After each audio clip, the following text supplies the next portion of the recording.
FJ Teixeira, o Franzé, escritor santareno, que hoje reside em Manaus e veio a São Luís para acompanhar a posse da juíza Celestina Locatelli, e estamos aqui hoje para conversar a respeito da sua obra, Franzé.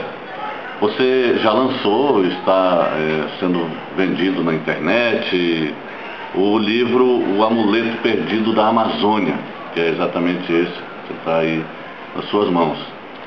Vamos falar um pouco desse amuleto, dessa obra, o que ela retrata, qual mais ou menos o roteiro dessa sua primeira obra. Bom, primeiro, Zé Banez, é um prazer estar falando para você, né? Sei que você é um dos pioneiros da rádio de Santarém, tem toda uma trajetória, além de ser ex-seminarista também, como eu. Então é um imenso prazer poder estar falando para você. E segundo, estar aqui também em São Luís, na posse da Celestina, que é uma amiga nossa, assim, de coração, é satisfação em dobro, né? E assim, eu já sou escritor desde quando eu morava em Santarém, nasci lá dentro do seminário com pensamento, poesia. E quando eu fui residir em Manaus, a gente teve a felicidade de, em algum momento, eu decidi ser romancista, né? Então esse é o meu primeiro romance, O Amuleto da Amazônia. É uma obra que resgata ali um pouco da nossa cultura indígena, nossa coisa do Muraquitã, que é o amuleto, o objeto do livro, e também um pouco da nossa história. Então é um livro bem, assim, recheado de ficção, mas também com muitos aspectos históricos, com muita coisa das nossas lendas indígenas da região amazônica. Eu tenho certeza que as pessoas que lerem o livro vão ficar muito, assim, conhecedoras a mais daquilo tudo que a gente tem de riqueza na nossa região. A tua história começa a partir da morte de uma índia, né, do corpo de uma índia que foi conservada por muitos anos e tal. Uma história de ficção, mas que o amuleto, assim, o Muraquitã acaba sendo a grande descoberta, né, a maior figura dessa sua história. Dá mais ou menos um resumo aí para quem não leu ainda a sua obra. Na verdade, o Amuleto Perdido da Amazônia, ele vem exatamente disso, de eu dar para o amuleto, que é o Muraquitã, o símbolo máximo das Ilhas do Amazonas, o poder da vida eterna, que é aquilo que todo mundo deseja, né? Então, quando eu dou na ficção esse poder da vida eterna para o Muraquitã, que é essa índia que você falou, que ela morre e o corpo dela é encontrado, ele não se deteriora, ele não se não fica, se conserva durante vários dias após a morte. Isso gera toda uma corrida maluca atrás disso, e em algum momento esse poder dessa vida eterna dessa Índia, ele vai para o Muraquitã. Isso é toda a história do livro, em cima dessa loucura aí de o Muraquitã ter o poder da vida eterna. E aí entra muita cultura amazônica, a história da cultura amazônica, o meio ambiente, né, a exploração ambiental. Tudo você concentra nessa obra também. Sim, assim, o livro ele vai resgatar muito da nossa história, todos os pesquisadores, historiadores que estiveram na nossa região, desde 1500 até então, e assim, a questão da preservação. Antes de tudo, o livro ele fala muito de biopirataria, que é uma coisa muito real, lá de trás e hoje na nossa região, né? Tem um exemplo, por exemplo, a biopirataria da borracha, que a borracha era a maior riqueza que nós tínhamos no Pará e na Amazônia.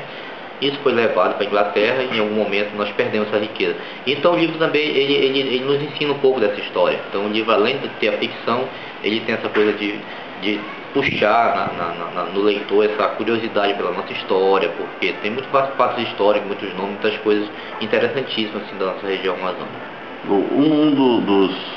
Dos fatos aí que você narra o grande acervo histórico que há dentro da Catedral de Nossa Senhora da Conceição em Santarém, não é? Isso.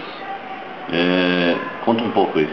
Na verdade, quando eu entro, o livro ele vai ter 4 enigmas. Esses enigmas, para serem descobertos, eles precisam ir, os protagonistas do livro, em alguns locais históricos da nossa região.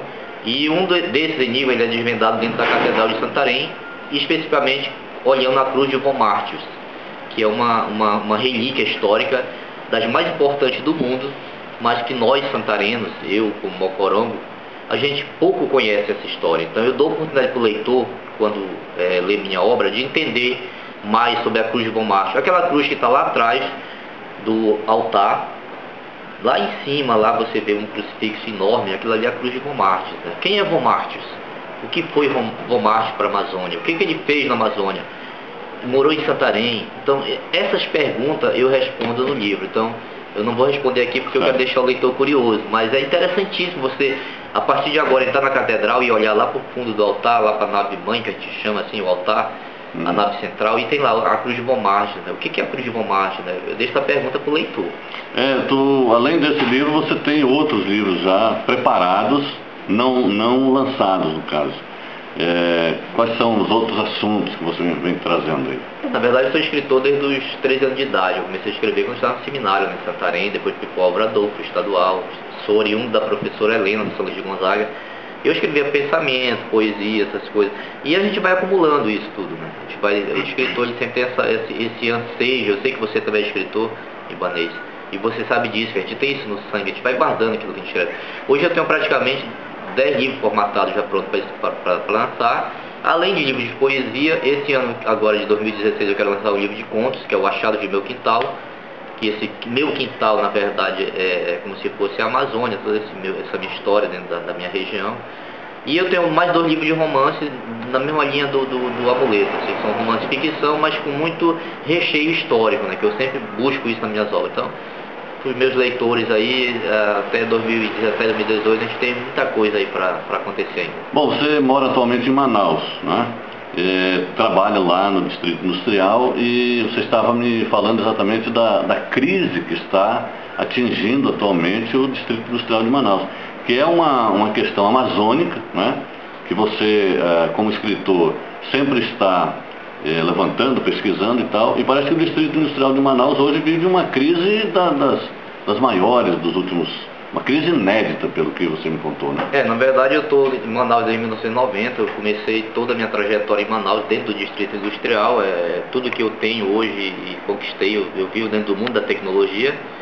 E assim, eu sempre falo que eu já passei por muitas crises, né? Eu passei a crise de 90, lá do Fernando Collor, passei a crise de 94, assim, antes do Plano Real, e agora nós estamos vendo essa crise aí, que na verdade não é uma crise de Manaus nem do Brasil, é uma crise mundial, né?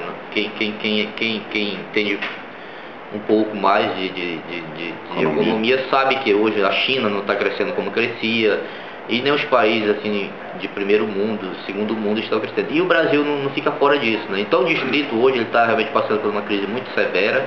Eu trabalho diariamente em contato com várias empresas, que eu trabalho na área de vendas, para a indústria eletroeletrônica, e assim, é preocupante hoje o quadro que nós temos em Manaus, assim, demissões, e a gente espera que realmente isso se reverta e volte a um período de crescimento ou de estabilidade, porque realmente, como você falou, a crise hoje está muito agravante, assim, dentro das indústrias em Manaus, né? Uma coisa que nos preocupa bastante. Eu, como oriundo dessa vida aí, me preocupo não só com o meu emprego, mas também com meus irmãos que estão trabalhando, que a gente tem muito paraense lá em Manaus trabalhando. E muita gente já perdeu o emprego. E muita gente já perdeu o emprego, infelizmente. A gente tem assim, exemplo de empresa que tinha 7 mil funcionários, hoje está com o quadro reduzido para 3 mil, e se a coisa não melhorar vai para 2.500. Por aí você imagina, você sair de 7 mil para 2 mil, é muita gente que está sendo colocada na rua. Agora, a tua obra fala bastante dessa questão ambiental, né, da biopirataria.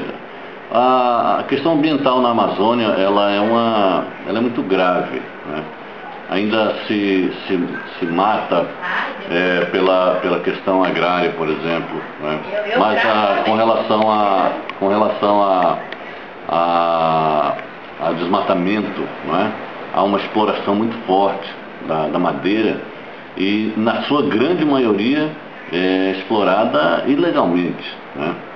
O que, na sua visão, o que é necessário para estagnar essa exploração e dar sustentabilidade à floresta amazônica? Eu acho, primeiro de tudo, assim, a questão mesmo de isso você falou, sustentabilidade. Como é que isso vem? Primeiro é o caboclo que está lá.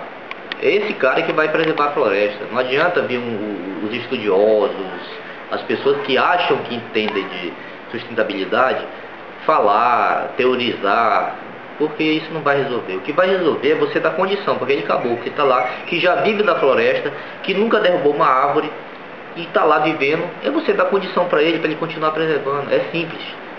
A gente não precisa ir lá, mexer nada, é dar condição para aquele caboclo que está lá já, manter a floresta em pé.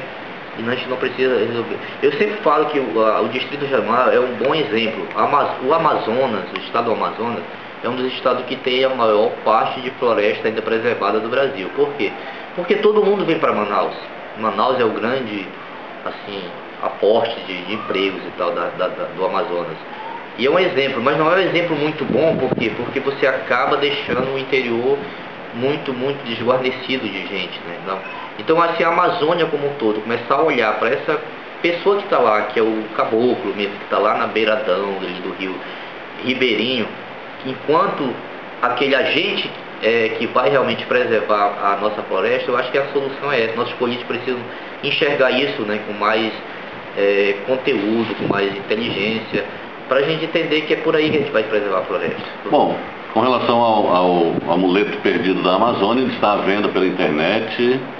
Como é que se consegue a obra? É só pela internet? O amuleto hoje ele está disponível tanto no site da editora, que é a Chiado Editora, www.chiadoeditora.com, é uma editora portuguesa.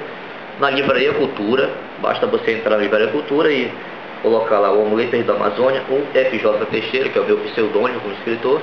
Você vai ter acesso facilmente à obra. A obra vendida pela internet vai chegar na sua casa aí muito rapidamente. E a gente está agora lutando junto à editora para que esse livro também chegue nas livrarias das nossas cidades, principalmente da nossa região norte lá. E assim, eu ficarei muito agradecido se você que está me ouvindo agora, me vendo, comprar a obra, porque eu tenho certeza que você vai fazer uma viagem muito interessante assim pela nossa região amazônica. Ok, Franzé, muito obrigado pela sua entrevista, pelas suas informações aqui para o portal Muirapitã. Obrigado, Zé. Mas só quero te agradecer também, e você, estou conhecendo agora pessoalmente, já te conheci antes, mas assim, é um prazer poder falar para você, para os seus leitores, para os seus espectadores aí do seu canal, viu? Muito obrigado pela oportunidade.